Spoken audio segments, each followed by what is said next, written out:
Aujourd'hui, découvre l'histoire incroyable de Bioguerra, le guerrier qui a défié l'empire colonial français jusqu'au bout. Si tu aimes les histoires vraies d'Afrique, mets un like et abonne-toi à la chaîne pour ne rien rater. Avant que la France ne trace ses frontières sur les terres africaines, il y avait des royaumes, des rois et des guerriers de légende. Parmi eux, un nom traverse encore les siècles. Bioguerra, un prince devenu général, un général devenu symbole, le dernier lion du nord du Dahomey.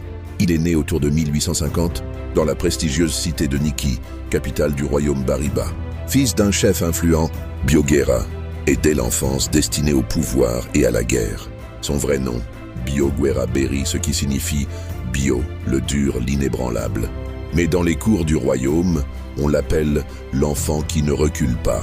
Très jeune, il apprend l'art de monter à cheval, de manier la lance et surtout de penser la guerre comme un jeu d'esprit. À l'âge de 16 ans, il est déjà à la tête d'un petit contingent militaire. À 25 ans, il devient chef de guerre, puis stratège royal du Borgou. Mais alors que Niki prospère, un vent venu d'Europe souffle sur l'Afrique. Les troupes françaises descendent vers le sud. Le Dahomey du roi Béhanzine tombe. Puis c'est Porto Novo, Abomey, Kétou et même Ouidah. Au nord, Bioguerra voit venir la tempête. Mais il refuse de pactiser avec les Français.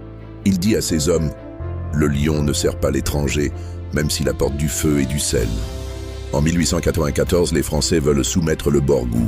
Ils envoient des expéditions vers Niki. Mais Bioguerra, avec ses alliés de Parakou, Kandi, Bambereke, prépare une riposte magistrale. Il tend des embuscades dans les forêts, coupe les voies d'approvisionnement, attaque de nuit. Ses cavaliers Bariba, rapides comme le vent, frappent et disparaissent. Lors de la bataille de Sakai, il affronte plus de 300 soldats coloniaux avec moins de 100 hommes. Mais son génie stratégique leur fait croire qu'ils font face à une armée entière. Résultat, les Français reculent. Nous sommes en 1898. Cela fait des années que Bioguerra tient tête à l'armée française. Mais cette fois, la riposte est massive. Des colonnes entières de soldats, venus de Cotonou et de Porto Novo, remontent vers le nord avec des armes modernes, des mitrailleuses, des canons et des officiers aguerris. Bioguerra comprend qu'il n'a plus le choix. Il doit passer à la guerre totale. Il convoque ses conseillers, puis prend une décision cruelle: brûler ses propres villages. Niki, Sakabansi, les réserves de vivres, tout est réduit en cendres. Il déclare: si le feu doit tout emporter, que ce soit par nos mains et non celles de l'ennemi. Mais il ne se contente pas de cela. Il convoque les griots, les porteurs de mémoire. Il chante les épopées des anciens, Baribas, pour réveiller l'âme des guerriers. Les jeunes, les vieux, les femmes même se lèvent, prêts à